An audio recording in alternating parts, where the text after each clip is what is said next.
Good afternoon and welcome to our conversation today, brought to you by the Texas Public Employees Association, TPEA. My name is John Green with Association Member Benefits Advisors. I'm joined by my co-host, Deanna Bockham. And just a couple of housekeeping details today before we jump off and hear from Ray and Ann talking about what's going on at the Capitol.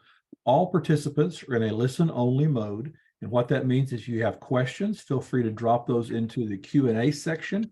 It allows us to record those questions. And if it's something specific that you want to ask that pertains just to you, we can respond back to you directly. If it's something that the whole group could benefit from, we'll pause and have that conversation as well. So since we have that opportunity today with lots of things going on, we'll make sure that we try to answer as many questions as possible.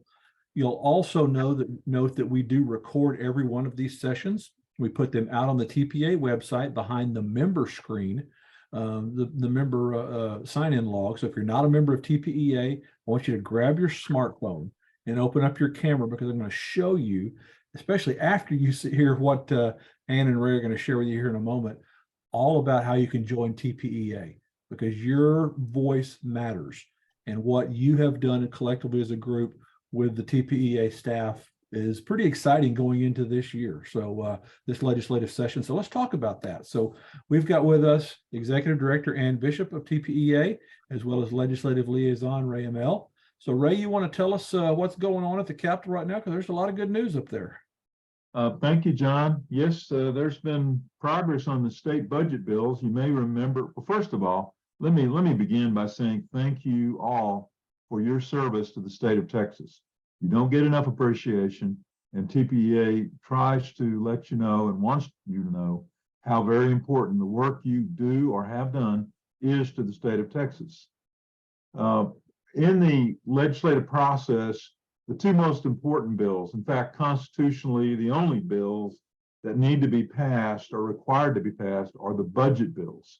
And in this particular legislative session, we were fortunate that our work in communicating the needs of state employees during the interim bore fruit in the way the bills were introduced in what's called the base bills. And so the appropriations bill, as right now being considered by the House, does contain 5% pay raises starting, well, because of the supplemental bill, which is being considered in tandem with it. That's Senate Bill 30. So it's House Bill 1, which is the General Appropriations Bill, and the Supplemental Appropriations Bill, which is Senate Bill 30, which has already come over from the Senate to the House. Both of those will be considered next week, middle of the week, and they will be entertaining amendments, and they will be also voting those bills out so that they can then go to the Senate for what's called a conference committee to resolve some key differences between the two bills.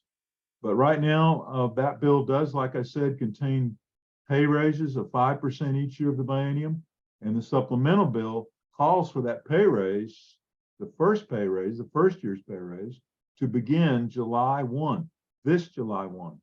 There is a recognition in doing so that the turnover and the effects of inflation are just getting out of hand. Also, the bill puts in what was promised, the appropriations bill puts in what was promised in Senate Bill 321 last session, a so-called legacy payment to ERS to bring it up to fiscal soundness. And that is roughly $510 million a year. The supplemental bill, effective this June, puts an additional $1 billion into the ERS retirement fund. There's also $750 million going to the supplemental fund for the retirement and correctional officers, supplemental retirement fund for them. And the health insurance is funded with about $4 billion to keep the benefits and premiums at current levels. The ERS has said that the monies going in right now are sufficient so that the health plan that you have will remain sound and will remain the same going into the next biennium. We continue, however, to advocate and testify every chance we get for a retiree benefit increase. And we are asking some legislators to offer amendments to the appropriations bill that would be, when the bill is considered, that would add 13th check, monies for a 13th check for all retirees. So, and yes, there is a COLA that is called for in statute, and that would be effective, ERS says, with the money they're getting, effective in January of 2025, but it would only apply to 30% of all retirees, only those retirees who've retired at that time 20 or more years. We think that there needs to be a broader based benefit this time and sooner for all retirees. And so that's what we're pushing for, is a 13 check for all retirees. You retirees can contact your legislator using the Advocacy Action Center tool on the TPEA website, tpea.org. Then if you scroll down, you can click on that Advocacy Action Center button, and it'll provide you a seamless process for sending a notice, sending a letter by email to your local legislator and to the Speaker and Lieutenant Governor. We also urge you to write your local editor, especially if you're in a smaller town or media outlet, and tell them why legislators should support state retirees. We ask you to do this pretty soon because, as I said, the House of Representatives will be considering both appropriations bills next week. And if you are inclined to do so, you might want to call the Lieutenant Governor's office at 512-463-0001, 512-463-0001, and let them know they have the staff to receive phone calls. Let them know how important it is that retirees receive an increase. So thank you, John, and we've got, I think, I did not mention this, but all classified state employees and legislative agency employees are eligible for that 5% raise beginning again in July 1. It would be with a minimum of $3,000 or $200 annually or $250 monthly. And additionally, TPA has been out there when bills come up that are beneficial to state employees, knowing how important benefits are to state employees. We've testified in support of and expressed support publicly for paid family leave for birth or adoption of a child. The good news is that bill has come over from the Senate, passed the Senate, come over to the House. It's in committee where we testified for it again. And we also testified in the House of Representatives Committee of Corrections for air conditioning to be expanded to all across TDCJ prison units. And we know how hot it's been the last few years, and we know how critical a factor that is in working conditions for correctional officers. So if you want to track all the bills we're following, go to tpea.org, and you can see on the screen, you can see the other steps you take to get to the bills we're following, and you to check on the progress of those bills. But again, thank you for all you do.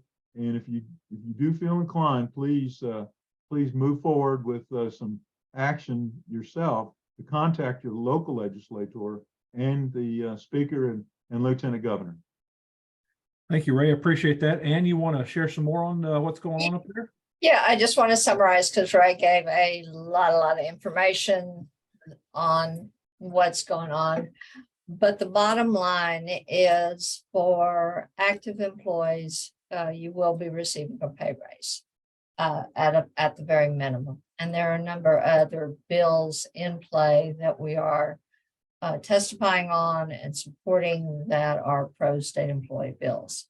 On the retiree side, even though the legislature's putting a lot of money into ERS, that money will not get you a cost of living increase or a 13 check anytime soon, which is why we think it's real important to reach out to your legislative member, Lieutenant Governor's office, the Speaker's office, and any other contacts that you might have to tell your story about why it is so important to you to get a benefit increase this legislative session. So that's the bottom line. It's not over till it's over. But this is a big week for all of us because the legislature will be hearing in the House side the general appropriations bill as well as the special appropriations bill. And we need to get some kind of recognition in those bills for our retirees. So that's the bottom line in summary. Thank you, Ann. I appreciate that. You know, we have a lot of folks that join our calls that are active state employees, a lot that are retirees, and we do appreciate your service on both sides of that. But if you're joining us and you're not a member, and we often have people that show up and say, hey, I just want to kind of see what TPEA does. This is the culmination of several years of work to position state employees for raises, more contributions to ERS. If you're not a member, take your smartphone out, open up your camera feature, hover over that QR code. That'll take you right to the membership page. There's a different membership for actives versus retired versus associate members that just want to support TPEA and their efforts to recognize our state employees and improve working conditions for employees as well as retirees. So again, Ray and Ann, thank you for all the work that you continue to do on behalf of our state employees and retirees. And, you know, when you think about what TPEA does for you, Ann and Ray just encapsulated very briefly, not only are they out there protecting your pension, the things that you work so hard for and that you can't outlive, but also they're there to advocate for those pay raises, things that a couple of years ago would never have thought possible. We've watched TPEA make that happen and get so close to getting that happen for you as well. Protecting your contributions. You have some tremendous benefits as state employees and retirees. Part of that is because of the efforts of TPEA and ERS to make sure that those benefits stay properly funded and that they don't have to cost you more benefits that way as well. So again, the lobbying efforts, providing you with the connection with your peers, whether retired or active, and then providing you with best-in-class optional coverages, benefits, discounts, and things like that, makes TPEA membership an extremely valuable part of what you need to have in your retirement years as well as your active years. And at Association Member Benefits Advisors, we partner with TPEA to provide additional benefits that maybe fill in those gaps that aren't covered by your state plans. They're portable if you decide to leave state employment for whatever reason. Some of these benefits that you have from the state, you don't take into retirement. Some you do, but if some people will leave early before they reach retirement eligibility, you can still take these benefits that you get through TPEA and AMBA with you as well. The other thing that many TPEA members really appreciate about having their benefits available through TPEA and AMBA is that you can extend those benefits to your family members. If you have a son or a daughter, a child who has aged out of your state benefits, or you have a parent that you may be responsible for, if you had to take care of them if their health failed, you can get benefits through TPEA that can provide care for both sides of your family members. So it's a great benefit for you as well. And today we're going to talk about the continuing conversation about long-term care. We're going to recap our conversation that we had last year. Deanna and I are going to talk about some new options, some current environment things out there in the extended care world out there, show you some options that are available to you now as well. And we're also going to answer your questions along the way. But I want to take a poll. So this will help Deanna and I kind of understand who is out here on the call today. I'm going to launch a poll asking you about your plan. You know, what's your plan? If I need long-term care, I want you to answer this. It's totally anonymous. I'll rely on long-term care insurance policy. I'll just pay for my care out of my savings and pension. I'll move in with my kids and make them take care of me. I'll sell all my assets and try to get on Medicaid. I'm not sure what I'm going to do. So we've got a pretty good group on the call today. We'll take a few more seconds and answer that. And there's no wrong answer, but I'm going to share with you kind of my personal experience. And I'm going to ask Deanna to kind of share how she's been helping some TPA members as well, answer these questions for them as well. So we've got just a few more folks. We need to take the survey and then we'll publish the results and move right on ahead. All right, last call in 3, 2, 1. Okay, we're going to share the results here. So really what we have here is we've got about a quarter of you said, I've got my own long-term care policy. You're in the right conversation today because we're going to talk about how your plan may work and things to think about as well. Some of you said, I'm going to save for my own, out of my own savings and pension. That's great. And then the rest of us saying, I'm not sure what I'll do. And that's okay. That's exactly why TPA offers these webinar series, because everyone thinks they have a plan. And to quote the great 20th century philosopher Mike Tyson, everybody has a plan until they get punched in the mouth. And this is my punch in the mouth moment. This is a photo of my father and I back in July of 2020, over off of 183. He was in a memory care facility as declining results of a few small strokes that both ultimately led to vascular dementia. He had been out in Marble Falls for about 2 years before we moved him closer to my stepmother. And we were blessed because he had a plan. He had a plan in place, but even whenever we had to make the decision as a family, my brother and I, my stepmother, we had to make the decision. It felt like a punch in the face. My father was all state in 3 sports in Texas, high school, basketball, football, and track, ran track at University of Oklahoma, played competitive basketball up into his 60s until a series of small little strokes started leading to vascular dementia. And he spent the last 2 years of his life on July on his birthday in 2020 was the last time that he remembered who I was. And so kind of why I'm passionate about this subject and what I want to share with you today is how we walk through that journey, but give you some steps along the way and help answer your questions as to what happens when you get punched in the mouth and what your alternatives are. Because what we saw back in the 90s up into early 2000s, long-term care became extremely popular. Companies, schools, the state of Texas offered group plans where you could buy an individual policy through payroll deduct or pay it directly to the provider. And we saw a huge increase. At the turn of the millennium, turn of the century, we started seeing significant claims across the board in long-term care because dementia and Alzheimer's and life expectancy started going up, but the need for care continued to grow. Companies started taking significant rate increases. They stopped offering coverage. So a lot of people find themselves in a really interesting position right now. And we're going to talk about that in more detail in just a moment, but we're kind of in a good news, bad news situation right now. The good news is advancements in diagnosis and treatment are driving life expectancies up in the sense that we're living longer because we're catching certain things earlier. And there are so many more varieties of care options that are available out there. Many, many years ago, it was nursing home or bust, for lack of a better term. There are so many different positions in between there, plus the rise of home health care and the ability to stay at home. Those things have popped up as well. On the flip side, as our population ages, the need goes up. And that drives the cost up, just the supply and demand costs there. Smaller family care pools reduce who can take care of you. I think about with my father's situation, it was just me and my brother. With my grandparents, all 4 of my grandparents had at least 7 to 10 siblings.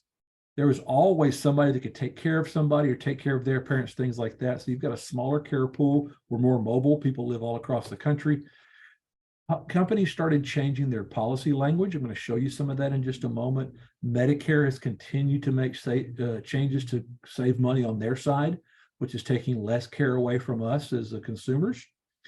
Then you started seeing larger elimination periods, changes in premium, things like that. COVID-19 came along, which changed some of the regulations on nursing homes and how care was provided. All those things kind of rolled up into a perfect storm. And it leaves a lot of people wondering, what should I do right now?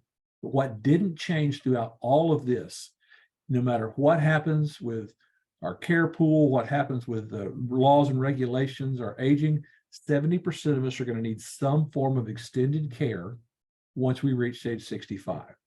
And that means it could be like my father, the last 2+ years of his life in some term of a nursing home or memory care facility, or it could simply be just somebody to come in and help me for 2 or 3 months while I recover from a broken hip, something like that. So there's different levels, but 70% of us are going to need it. And that's pretty large number out there.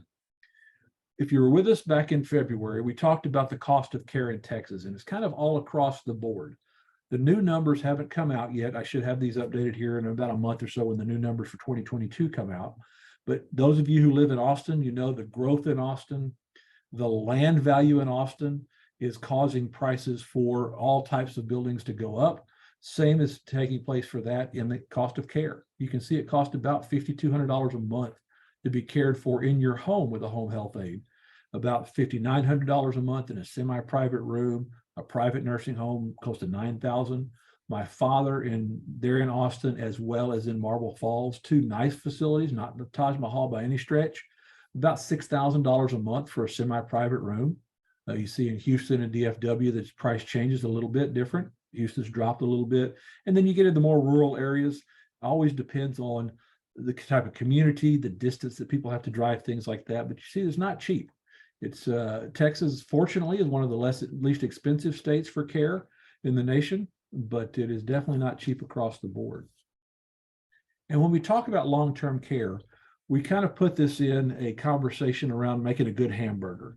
A traditional long-term care plan, to qualify for it, if you have that plan, which about 27% of you say I have a plan, you have to usually lose 2 or 3 of your activities of daily living, continence, bathing, dressing, feeding yourself, things like that, or have a cognitive impairment like my father had, dementia or Alzheimer's. Once you have one of those diagnoses, or the doctor says you're not going to be able to have one of these activities of daily living for a period of time or forever, then it triggers your benefit. It could be a daily benefit amount. It could be a pool of money. And that daily benefit amount will tell you you've got this daily coverage for X number of days, or you have this amount of coverage for as long as the pool of money lasts. Then you have an elimination period, which works much like a deductible on your homeowner's insurance. If a hailstorm rolls through, you have to pay the first 1 or 2% of your home value before you get coverage. The elimination period works very similar to that. And then certain policies allow you to customize where you receive your care. And if you receive your care by a non-skilled individual, and then some plans have the ability to take inflation protection, which keeps up with the cost of increase of care out there. And so we're going to dive a little deeper into some alternatives today, but we do this simply because ERS, which is a phenomenal organization, state agency on your behalf, they bust their tails to make sure that your benefits are solid, that your benefits are well funded by the state, and that you have the best potential benefits out there possible. They offer a great slate of benefits, but several years ago, the company that they offered for long-term care stopped offering that product in the general market. That was John Hancock policy. It's not uncommon. It's not anything that ERS did or didn't do, right? This is very common that the big providers in long-term care stopped offering group payroll deduct plans. And so they stopped offering it. And now a lot of people find themselves, what do I do? Where do I go? Or if you took out that policy, I'm going to kind of show you a few things, because a good friend of TPEA sent me their policy and let me look at it. And I want to show you some of those examples here today. This is what that John Hancock policy looked like that the state used to offer in the past. Okay. It is a very, very good policy. And you're going to hear me say this several times, and I'm recording this. If you have a long-term care plan, do not cancel your long-term care plan. I'm going to show you at the end how Deanna and her team can review that for you to make sure that you've got the proper coverage you think you need, gaps, anything like that, you can identify those. But in the case for those of you who may have a state plan that you took out either before you retired, or if you're still employed with the state, took out many years ago, you see down here that you will have nursing home coverage and alternate care facility coverage on a daily benefit, nursing home max and alternative care benefit, community-based professional care benefit. Then you have your informal care benefits. This is somebody that comes out to the house that's not licensed nurse, something like that. Then you see your maximum lifetime benefit. This plan is a great plan. It will pay for somebody $657,000 max in their lifetime. Now, for most people, you're never going to hit that max. However, if you develop Alzheimer's, what we've seen, sometimes many Alzheimer's patients can run 5, 6, 7, 10 years in a facility and need care. So it is a pretty good pool of money. It's a very strong policy out there. The one thing that I noticed on this policy that was, I don't want to call it a gap, but maybe something you need to address, is this stay-at-home lifetime benefit. This is the most coverage that would be provided for someone if they wanted to stay at home. And you want to share for a moment? Sure. I actually think that's my policy because I had the ERS policy since about 2006 at the time. But I did want to say that I had a question just to clarify. So John, what is the community-based professional care? Community-based professional care can be an adult daycare. It can be and I'd have to dig in a little deeper. Sometimes certain plans will say that an assisted living facility qualifies as long as there is a licensed nurse on site providing that care. But I think the bottom line is it's not being at home. It's not being at home. No, that's exactly right. Exactly. It's not being at home. And that's the one thing I noticed in this policy was that it was very solid benefits around facility care of some site. Right. It just didn't have the strength of it as far as the lifetime home benefit amount there. Okay. The qualification period is 90 days. That's that elimination period. So if someone did need care or someone was confined to a nursing home facility, the first 90 days would come out of their pocket before the plan would kick in terms of that type of coverage. And you have to lose 2 activities of daily living or have a cognitive impairment to qualify for this plan. Again, this plan is a very solid plan. Even if the company, John Hancock, doesn't offer it anymore through ERS, if you have a plan like this, you can still maintain it. They may change the rates. There may be, if you notice in here, this was effective date of 2007, and then this was a 2013 statement that was in here. You notice the coverage didn't change in here. You may have had an option to purchase some form of inflation protection or an increase. And we're going to talk a little bit about that because that is something that sometimes can get very expensive. And consumers think, well, why do I want to have this? What do I need to do with it? Again, it's important to have it reviewed so you understand what's out there. So I appreciate Ann sending me in her policy and letting us share that with you today, simply because I want to reinforce what ERS did in offering this policy was very solid. The company itself decided not to offer these anymore. There are not many policies around like this anymore.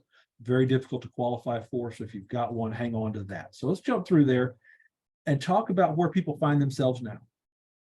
If you have a policy, and 27% of you do, you may start to see sizable periodic rate increases. The policy was sold intending to be a level premium, but it never, in any long-term care policy that Deanna and I have seen, has it ever said this is guaranteed to stay level for your entire life. They'll put it's a variable premium.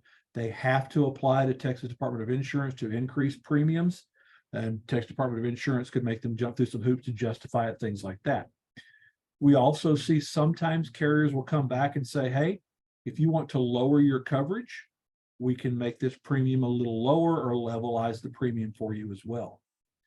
Deanna and I sometimes see people that took a 90-day elimination period or a 180-day elimination period, and they need to get care, and it could cost them $18,000 to $36,000 up front before the plan kicks in. And then, as I mentioned in there, as far as that inflation protection option, you may find that you took this policy out several years ago, and it hasn't kept up with the cost of care out there. And in the case of this particular one, and I see this quite often, especially with group type plans that you may have purchased through your employer or through a school, the home health care benefits can be extremely restrictive because that can be pretty broad on what qualifies there. So they want to make it where it's just in a facility. So you do have some options out there. And so some people saying, I may not be able to get care where I want to. So let's jump through and kind of talk about some of the realities right now, because I want you to think in your mind, how would I do this when I get punched in the mouth because it's really too late then? How would I avoid this going forward? The average time, based on some studies that we've looked at, that someone would stay in an assisted living facility, that's kind of a midway point between a nursing home and your home, is about 28 months. And then about 60% of those people who stay in an assisted living facility will move on to a skilled nursing facility, like a true nursing home, like my father was in. The average amount of time that someone stays in a nursing facility is 2.2 years. For men, it's a whole lot less. For women, it's a bit more. But for Alzheimer's patients, it can be 9+ years on average. So think about that. If you've got a family history of Alzheimer's, those type of things, you may need to plan a little bit longer. But the one stat that jumps out to me is that 47% of people who go into a nursing home will stay less than 100 days. And that is not because they pass away before the 100-day mark. What that is the magic date which Medicare, any Medicare type plan of coverage stops. Medicare has a very limited window which they'll pay for while you're recovering from some type of injury or chronic illness. But after that, it stops. So surprising those numbers that way. So let's look at some other options out there, because there are other options that you can choose if you already have a plan, that maybe you want to get a small plan that would cover you from some of that elimination period stuff, or if you want to increase on top of, or if you want to have someone that's non-skilled come into your house, like a family member or something like that. So we're going to talk about those things as we roll through here today. There are different modernized options out there that can help provide you with daily and weekly benefits, some of them up to $1,200 a month, give you much greater flexibility for some of that early costs out there. Some of them can be as little as 13 weeks in period or up to a year in coverage, meaning that say you have a long-term care plan, or say you need to, like my brother and I did for my mom, she has assets, but we don't want to spend those down in the first year. Let's get a 1-year plan, and then that would allow us to get her assets in order and take care of her properly if she needed to be. The thing I like about some of these modernized plans is if you have a fall, say you have a fall and break your hip or something like that, and you need care for 3 or 4 months, you can have that care. And then after you're back healed and back on your feet and moving on, that benefit will recur, meaning that you can get coverage again. So you don't exhaust it, but there is subject to a lifetime max, a little bit provision in there. But again, there's some options that are out there for you in that regard that can take care of your daily benefit as well as your length of coverage. Now we get a lot of people, and I know Deanna sees this quite a bit, that say, I took out this plan through the state or through a school, or my spouse had one through work. I didn't realize that I would be responsible for the first 3 to 6 months of coverage. There are certain plans that are available to you through TPEA that can cover just that elimination period, so that there's no money out of your pocket. You can use that money however you want to. You can shorten the waiting periods if you've got longer waiting periods, things like that. Because what we find is that first dollar is the hardest. Fortunately, my father had prepared well. He had a good plan, but he did have a 60-day elimination period, 2 months. He had saved up money. I have seen, and I know Deanna's seen this as well, many members that sit around and say with all their brothers and sisters, who's going to take care of mom for 2 months until it's time for the plan to kick in? What do we have to sell? How do we have to spend our bank account down? Stuff like that. And especially if you're in a joint household, you don't want to spend your assets down because somebody else needs to live as well. So again, you've got that opportunity to take care of that elimination period with some shorter plans, some what we call gap fillers that can cover you and protect you that way. And then this whole conversation, what if I don't want to go to a nursing home? This was a situation with my father. During his early stages of dementia, he could still take care of himself. He could still do all the functions of daily living, things like that. My stepmother still worked, but at night, my father would get up in the middle of the night and start performing electrical services on the house. And he's not an electrician, or he would wander off. So he became where he was a risk to himself to fall or to wander off. We didn't want to put him in a nursing home because he didn't need it, but we needed someone that could come in and just basically stay up with him so that he wasn't a wander off risk. There are plans that allow you to do that allow you to select where you're taken care of. They give you 100% choice of where you're getting taken care of, who you get taken care of, those type of things. Your location, like as I showed you here, the plan earlier from John Hancock didn't have great stay-at-home benefits. Most everybody wants to stay at home. So you have control over how you are taken care of. To me, it didn't make sense to work all your life to have someone determine where you're taken care of. This gives you control to take care of. And plus, some plans also give you extra money if you do fall and have to go to the hospital or emergency room visit, things like that. There's some things that can take care of where you want to be taken care of, as well as if you can get taken care of by a family member, or if not a family member, somebody that doesn't have to be a licensed vocational nurse. They can just come in, do some light housekeeping, cooking, stay up with somebody, things like that. So there's options that way as well. Because what we found is that most people, and like I said on this the particular webinar today, most people don't know what they're going to do. That usually means they default to, I'm going to be taken care of at home by someone who is not a formal caregiver and is not going to be able to receive compensation. And that greatly impacts our families and multi-generations in that situation. Like I mentioned, my stepmother still worked when my father had to go into a nursing home, before he had to go into a nursing home. His plan provided so that she could continue to work and provide income for the household. Think about in the state environment, state employee environment, or school teachers, things like that. Even stopping working, not only does it take away from your income, and this greatly impacts women more so than men, takes away from your income to take care of a loved one, it can stunt your pension because you're taking less time off or you're working less years. Deanna and I have worked with many individuals who were state employees or teachers, but they had to quit their profession to take care of their loved ones, and it greatly impacted their pension income. And this impacts women far more than men. So think about that when you're thinking about not only your own care and how it would impact your sons and daughters and grandkids, think about how it would impact you if you had to take care of a parent, if something like that happened. Because Gen Xers, those of us who are now in our 50s, it's hard to believe Gen Xers are that old now. The average Gen X caregiver spends over 22 hours a week taking care of a loved one. That's on top of their job, because most of us are still working. That puts a great amount of emotional burden, financial stress on us as well, puts stress on marriages. There are many church groups and counseling groups now that are having caregiver support groups that are out there, simply because of the emotional toll and the impact it is on caregivers is so great out there. We have the ability, you have the ability to control that going forward. So here's some of the common concerns that Deanna and I run across, is that I'm too old. Well, there are some plans that are available up to age 89. Depending upon medical conditions, some of them have less or more restrictions than others. Some are less qualifying in terms of the medical conditions. Some are just a few questions, maybe a quick medical search, things like that.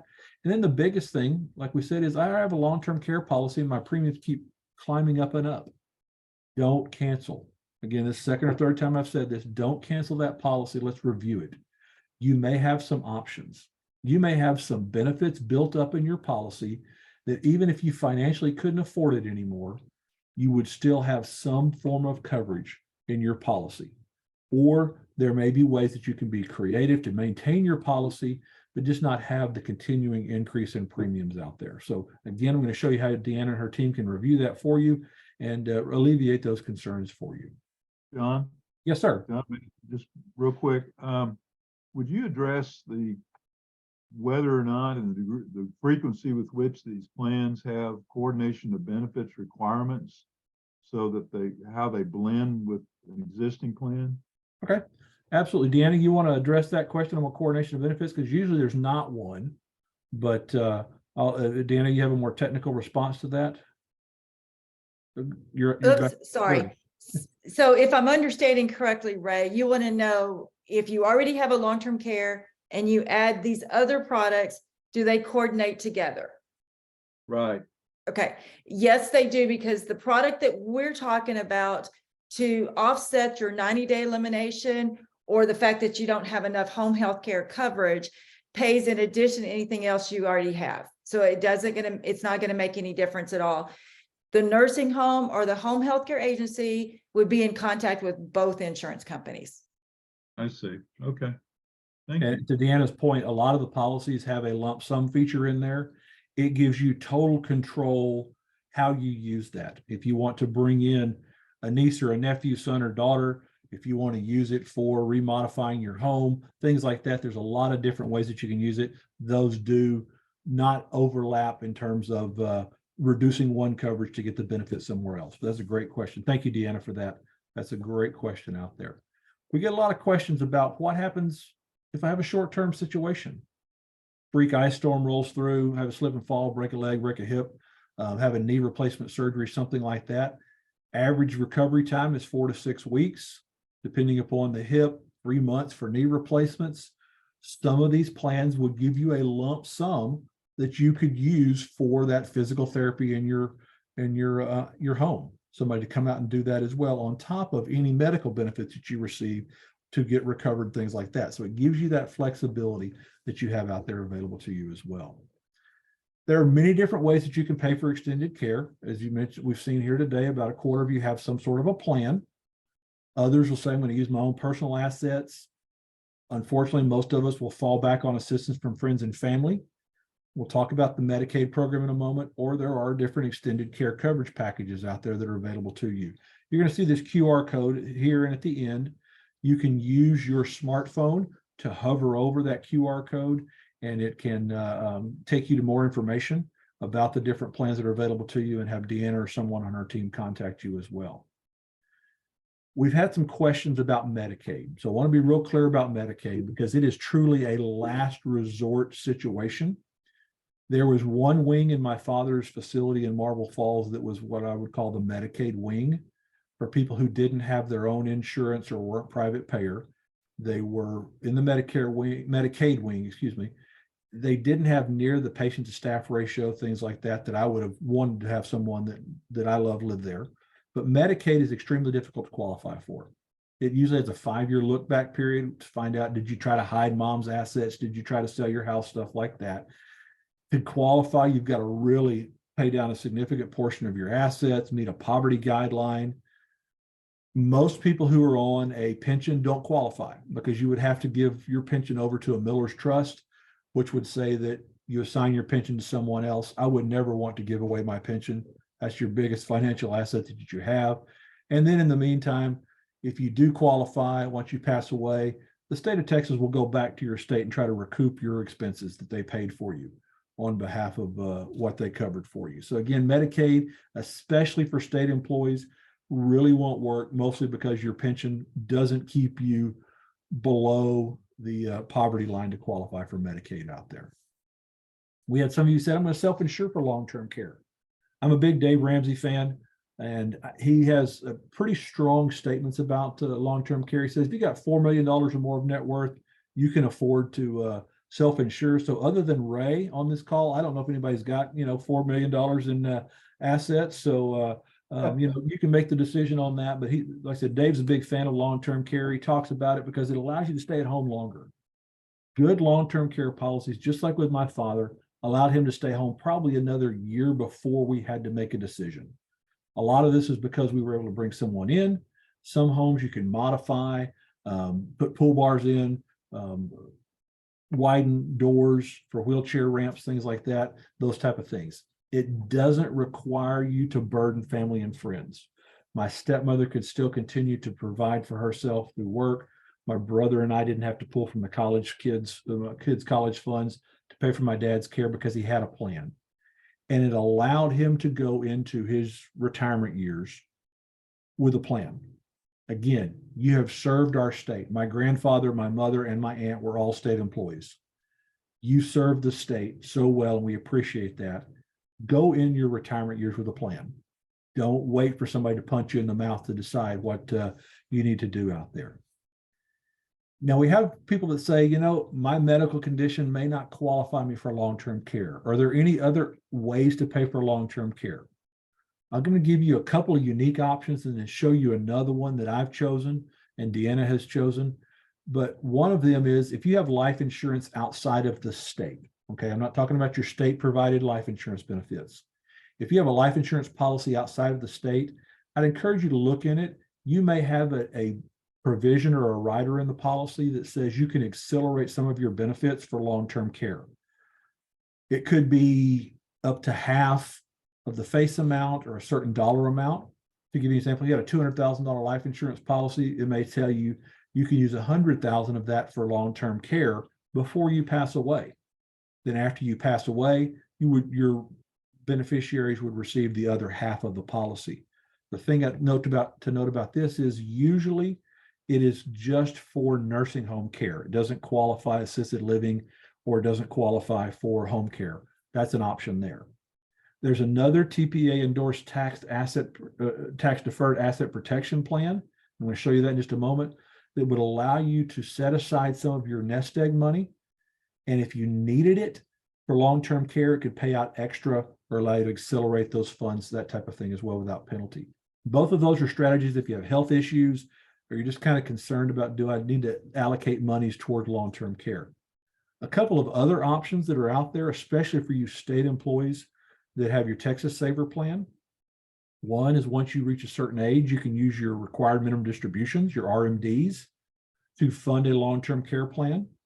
The other for you active employees, if you're on the high plan that has the health savings account, you can contribute money to your health savings account.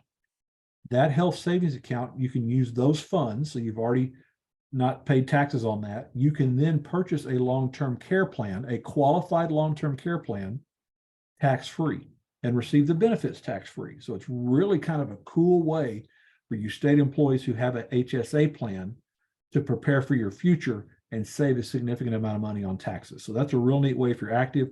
Highly encourage you to look into that. Another, we have seen people who will take a large lump sum cancer, heart attack, and stroke plan that maybe pays you $50,000 if you get a diagnosis for cancer, have a stroke or a heart attack, and use that money to fund some care. Now, it's not going to go all the way usually for most people, but it does help take some of the sting off that first dollar if you need recovery care to get back on your feet as well. So this is that TPEA endorsed wealth management plan, tax deferred asset protection plan. It has no underwriting. So in my case, with my father having dementia, it's hard for me to qualify for a long-term care plan. I was able to take an old pension plan that I had from another company, put it into this plan. There's no risk in terms of the market. If it goes down, I don't lose money. If it goes up, I gain money. But what I like about it is if I need to pull out money for long-term care, there's no penalty. And if I'm already starting to receive my payouts, like a pension on a monthly basis, and my wife or I need long-term care, it has the ability to double that payout for me. So I've got some protection out there if my wife and I need long-term care, and it allows me to protect my assets as well. So it's really kind of a neat plan. Highly encourage you to take a look at that if that's something you want to look at there. A couple of upcoming features here, and then we'll open it up for questions. Our most popular benefit for TPEA members, even though if you're a retiree or active, you have state dental and vision coverage, is our dental and vision plans through TPEA. We're going to explain those and kind of show you how you can double dip and take the best of both worlds on the 28th of April. We're going to talk about the basics of Medicare on the 19th and show you how it works with your retiree medical through the state, because there are some things that you have to do once you turn age 65, even if you're going to stay on the state plan. Things you have to do, we're going to show you that. And then on the 23rd, we're going to show you the 5 biggest threats to your nest egg. If you've been diligent in putting into Texas Saver plan or saving money outside in an IRA, something like that, once you get closer to retirement or if you're in retirement, this stock market is crazy. We're going to show you how to protect your nest egg and show you your 5 biggest threats there. So pay attention to the social media posts out there, the emails. Come join us on that in the upcoming months there. I want to highlight one of the benefits, and this is especially for those of you who are not members of TPEA. You have a robust discount benefit through TPEA. Free benefits, free discounts, things like that through the Passport program. You can check it out at myambadiscounts.com. You can also go on the TPEA website. Right now, it's the last day of International Women's Month, but there are a lot of women-owned businesses curated for you there. For those of you who live in the Austin area, there are more and more vendors and merchants being added every day. One of the newest is up in the north side of town, Rocket Coffee ATX, 20% off, just showing your Passport card. So great ways to save money out there. Lots of vacation stuff. Easter and Mother's Day is coming up. You can save money on flowers. If you're looking for appliances, Whirlpool's running a special hot deal right now, but there are travel, shopping, dining, so many different discounts out there. Lots of discounts if you're looking for apartments, things like that. TPEA has curated a ton of discounts for members out there. So if you're not a member, become a member just to take advantage of this, plus get the advocacy. If you're already a member, make sure you take advantage of this out there as well. And please, please, please tell your coworkers about this. This is an excellent opportunity to introduce them to TPEA. You've seen today the work that Ann and Ray and the team have done to get pay raises, pension contributions, benefits contributions all taken care of or in the works of the legislative session. You've seen the different plans you can receive, the different coverage to protect you and your family, the discounts. Introduce them to this Lunch and Learn series. Introduce them to questions and answers with Ann on the Facebook Live. There's so many different ways to get them involved. I highly encourage you to get that and check that out there as well. So I'm going to open up to questions. Ann, you want to share anything while we take some questions here? Oh, I just wanted to say thank you for helping us put on this, because long-term care is something near and dear to my heart, as well as some of the other topics like preparing for retirement, making sure that you have plans that you want and are available. And of course, the MASA plan is another plan that I have, the medical air plan. And so can you briefly, while we're taking questions, just describe MASA? And I'll tell you why I have MASA is because I travel a lot back and forth from Austin to my hometown, which is Brenham, and 290 is not the safest highway in the world. And if you have an accident on 290, it would take a long time to get either to Houston or Austin or College Station. Brenham is not a trauma one center. So would you explain a little bit about that? And Absolutely. we'll have a webinar on MASA as well. We're going to have a webinar on MASA coming up very soon. If you've got questions, drop those into the Q&A feature there. If you want more information, use your smartphone, hover over it with your camera feature, and you can fill that out. But to address Ann's point, MASA is another benefit, a steeply discounted benefit for TPA members, Medical Air Services Association. It's any ground ambulance, any air ambulance anywhere in the world, plus about 24 other benefits that even cover grandkids that aren't with you for travel from those perspective. But it really gives you peace of mind that you don't have to worry about the cost associated with medical transportation. No matter what the situation is, a lot of us think, well, Medicare is going to pay for it, or my ERS care is going to pay for it. Certain provisions in both plans will pay for what's called usual and customary. And most of the air ambulance providers, or all the air ambulance providers, and most of the ground ambulance providers are not part of any network and don't adhere to any type of cost restrictions. So Medicare or ERS plans may pay 20% and you're left with the rest of it. Just to give you an example, my coworker, Deanna's coworker, just this week, his mother fell out of bed, broke her hip. The week before, he bought a MASA plan for his mother, and it covered her ambulance transportation to and from the hospital. No cost to him whatsoever. So again, it protects your assets, but it gives you peace of mind, especially as we're starting to travel a little bit more. And all of you know, travel, like Ann said, between Houston and Austin on 290 is not fun, but traveling all around the world gives you so many rich benefits that way as well. You can find out more about that. We'll have a webinar soon, but you can find out more about that by hitting up the QR code with your smartphone that way. If you're joining us on your tablet or on your smartphone and you don't have access to your camera, simply email me at john.green@amba.info. We would be glad to share with you what takes place out there. Deanna, I want you to unmute your line here real quick. If someone does use that QR code and says, I want more information, what can they expect to hear from you or your team? So the first thing they're going to expect is a phone call. We're going to give them a call and try to see if we can schedule an appointment. We can do a face-to-face appointment, but we don't have to. We can also do a Zoom appointment if you're more comfortable with that. And we would visit with you and kind of go over everything that we talked about. We would review your policy if you have one and just see what all your options are. And we would just advise you on what you already have, any gaps that you may have, and then you can take it from there. We'll just, offer any type of service that we can for you. And you can review if somebody already has one of those John Hancock policies or something like that, you can review it and kind of break it down for them. Is that correct? Right, I just did that last night. I had a review at 6 o'clock with a TPA member and went through his entire John Hancock policy that he had. And then reviewed more about how we could fill his gaps. And then we talked about getting a policy for his wife as well. Great. Thank you very much. Appreciate that.